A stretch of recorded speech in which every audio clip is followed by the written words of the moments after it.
Hello students, कैसे हो आप सब? बढ़िया, एकदम मज़े में। तो आज एक नए टॉपिक के साथ मिल रहे हैं हम, पाइपलाइंस, है ना, जो कि हमारे लाइफलाइन ऑफ इंडियन इकॉनमी में बहुत ही ज़्यादा इम्पोर्टेंट रोल अदा करता है। और ये भी हमारे जो मोड ऑफ ट्रांसपोर्टेशन है जिसमें कि लैंड है उस पे ही आता है। इसके पहले हमने बात करी कि कैसे जो रोडवेज़ है, फिर रेलवेज़ की हमने बात करी, और फिर अब हमारा पाइपलाइन की हम बात करते हैं। तो पाइपलाइन क्या है? देखो, कई ऐसे सारी चीज़ें हैं जिसमें कि पाइपलाइन नेटवर्क्स को यूज़ करा जाता है। क्यों? जो फ्लूइड्स होते हैं, ऐसी चीज़ें जो कि लिक्विड फॉर्म में है या फिर थोड़े स्लरी फॉर्म में है ना, तो उनको ट्रांसपोर्ट करने के लिए हम पाइपलाइंस का यूज़ करते हैं, है ना। ये अंडरग्राउंड होते हैं, कई बारी अबव द ग्राउंड भी होते हैं, है ना। और क्या ट्रांसपोर्ट करते हैं? Water, crude oil, petroleum products, है ना, natural gas, fertilisers to factories, है ना। तो ये सारा कुछ ट्रांसपोर्टेशन होता है बेसिकली। ये पर्पस जो है ऑयल या पेट्रोलियम प्रोडक्ट्स को लेके ज़्यादा होता है।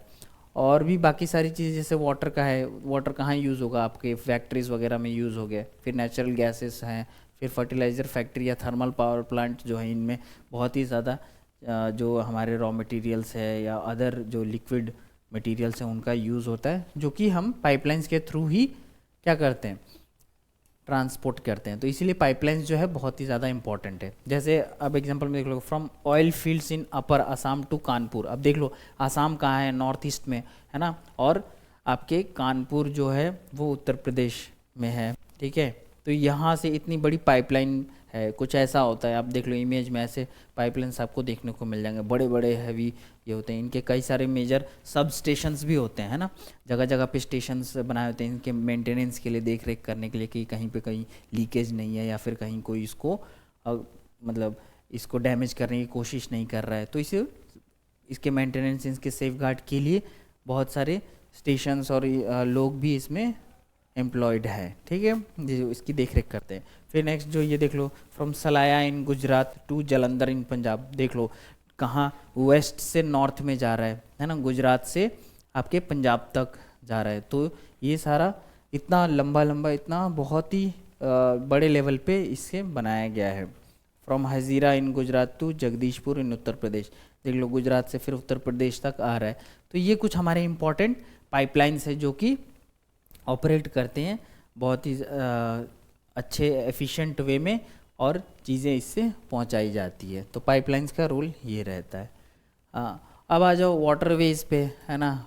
लैंड हमने ख़त्म कर लिया, अब वाटर पे आ जाते हैं, वाटरवेज की बात कर लेते हैं, ठीक है। तो India has one of the sea, पहले से देख लो, India was one of the seafaring countries, है ना। यहाँ से लोग काफ़ी ज़्यादा जो वाटरवेज का है वो यूज़ करते हैं, है ना। सीमेन सेल्ड फार एंड नियर, दस carrying spreading Indian commerce and culture. क्यों? लोग यहाँ से आते जाते थे ताकि इंडियन कल्चर और जो कमर्शियल प्रोडक्ट्स हैं उनका क्या हो सकता है, एक्सपोर्ट इम्पोर्ट या फिर दूसरे जगह पर फैला सके, है ना, to spread. Waterways the cheapest means of transportation. भाई चीपेस्ट तो होता है, most suitable for carrying heavy and bulky goods. जो बहुत ही ज़्यादा हैवी और बल्की गुड्स होते हैं उनको वाटरवेज के थ्रू, आप शिप्स में देखोगे, बड़े बड़े शिप्स जो होते हैं उस पर कार्गोज रहते हैं, है ना, बड़े बड़े बॉक्सेस। तो उसमें क्या जाता है, हैवी एंड बल्की गुड्स एक जगह से दूसरी जगह ले जाया जाता है। India has inland navigation waterways of 14,500 kilometre. Inland waterways हो गया, और out of this 5685 kilometre are navigable by mechanised vessels.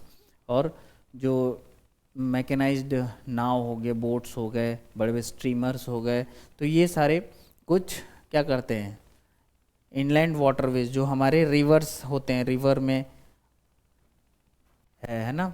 River, एक रिवर से दूसरे रिवर पे जहाँ पे कि नेविगेट कर पाते हैं, जा पाते हैं, वो रास्ता जाने लायक है वो नदी में। तो ऐसे छोटे छोटे पोर्ट्स बनाए गए हैं या फिर छोटे छोटे जो स्टेशंस हैं वाटरवे में वो बनाए गए हैं, ठीक है।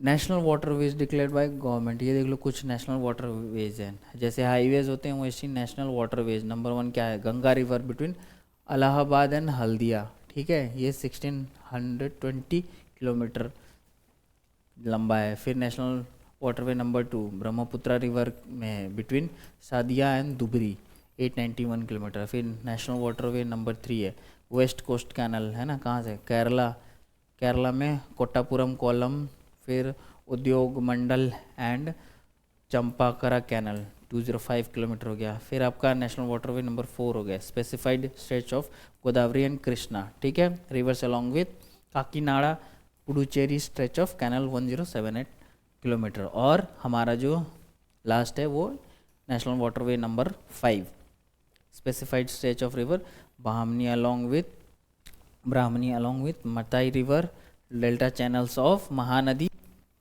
ब्राह्मणी river east coast canal 588 kilometre. तो ये हमारे कुछ 5 जो नेशनल वाटरवेज है जो कि नेशनल वाटरवेज गवर्नमेंट के द्वारा बताया गया है। फिर हमारे मेजर सी पोर्ट्स आ जाते हैं। सी पोर्ट्स वो थे हमारे इनलैंड वाटरवेज, ये है हमारे जो ओवरसीज़ है ना, जो हमारे सीज़ के अंदर होते ऑपरेट। तो इसमें मेजर सी पोर्ट्स तो बहुत ही इंपॉर्टेंट है, ठीक है। India is dotted with 12 major and 295 non major, यानी कि माइनर, है ना, माइनर पोर्ट्स। 12 मेजर और 200 माइनर पोर्ट्स इंडिया में है। यहाँ देख लो मैप में कुछ जो हमारे पोर्ट्स है उनको दिखाया गया है। Ports handle 95% of India's foreign trade. देखो 95% जो फॉरेन ट्रेड है इंडिया का वो पोर्ट्स हैंडल कर रहा है, क्योंकि कोई भी सामान आ रहा है बाहर से और वो बहुत ही बल्कि है ना। छोटे मोटे सामान जो है आप थ्रू एयरवेज ला सकते हैं, लेकिन हैवी गुड्स जो है वो आप किसके द्वारा ही भेजे हुए, तो वाटरवेज का यूज़ करा जाता है। वाटरवेज के थ्रू शिप्स में वो आएगा और पोर्ट्स में, है ना, पहले तो पोर्ट्स में ही आएगा क्योंकि वाटरवे आ रहे तो वाटर से ही कनेक्ट करेगा। देख लो, मान लो यहाँ से आया, फिर यहाँ से आया मान लो, या कहीं से ये रास्ता, है ना। वाटरवेज भी होते हैं, जैसे कि रोडवेज होते हैं वैसे भी वाटरवेज होते हैं। तो यहाँ पे आएंगे और जो पोर्ट्स बने हैं वहाँ पर ये सारी चीज़ें क्या करी जाएगी, लोडिंग अनलोडिंग करी जाएगी। फिर अगर कोई सामान जा रहा है तो लोड करा जाएगा, फिर वो अगर वहाँ से आ रहा है तो अनलोड करा जाएगा, ठीक है। Kandla in Kutch was the first port developed soon after independence. तो आफ्टर इंडिपेंडेंस जो था वो कांडला हमारा जो पोर्ट है ये रहा, है ना, वो डेवलप करा गया था। फिर साउथ ईस्ट पोर्ट ऑफ टूतीकोरन इन तमिलनाडु, है ना, तमिलनाडु में ये रहा टूतीकोरन जो है। फिर Chennai is the one of the oldest artificial port of country. Chennai जो है वो ओल्डेस्ट आर्टिफिशियल पोर्ट है, उसे बनाया गया है। फिर Pradeep port located in Odisha specialises in iron और एक्सपोर्ट, है ना, यहाँ पे ये देख लो। तो ये सारा कुछ जो इम्पोर्टेंट हमारे पोर्ट्स हैं जो कि हमारे इकॉनमी में बहुत ही ज़्यादा हेल्पफुल है, ये दिखाता है। तो हमारे इनलैंड भी हो गया, हमने बात कर ली, और ये हमारा ओवरसीज़ भी हो गया हमने, जिसमें देख लिया कि जो हमारे मेजर पोर्ट्स है वो कितना ज़्यादा अपना रोल अदा करते हैं हमारे इकॉनमी को बूस्ट करने के लिए। डेली जो हमारी इकोनॉमिक एक्टिविटी है वो चलती रहनी चाहिए, उसमें बहुत ही ज़्यादा इम्पॉर्टेंट रोल है हमारे ट्रांसपोर्टेशन का, जिसमें कि हमने देखा कि लैंड देख लिया, फिर हम रोडवेज पे आए, फिर उसके बाद रेलवेज देखा, फिर उसके बाद पाइपलाइंस देखे, और हमने अब वाटरवेज देख लिया। वाटरवेज में के थ्रू हम कैसी चीज़ें कहाँ से कहाँ ले जाते हैं और लेकर आते हैं। ठीक है स्टूडेंट्स, तो मिलते हैं नेक्स्ट वीडियो में नए टॉपिक के साथ। Till then thank you, subscribe to our channel Edural classes, like करिए, शेयर करिए, अपने दोस्तों को बताइए इस बारे में, ताकि आप फ्री ऑफ कॉस्ट यहाँ पे आके अपनी तैयारी कर सकें, एक एक टॉपिक को लेके अच्छे से उसे प्रिपेयर कर पाएँ, ताकि आपके आने वाले एग्ज़ाम में ये बहुत ही ज़्यादा हेल्पफुल हो और आप इससे बहुत ही अच्छे मार्क्स से पास हों अपने जो बोर्ड के एग्ज़ाम हैं। ठीक है, तो थैंक यू स्टूडेंट्स।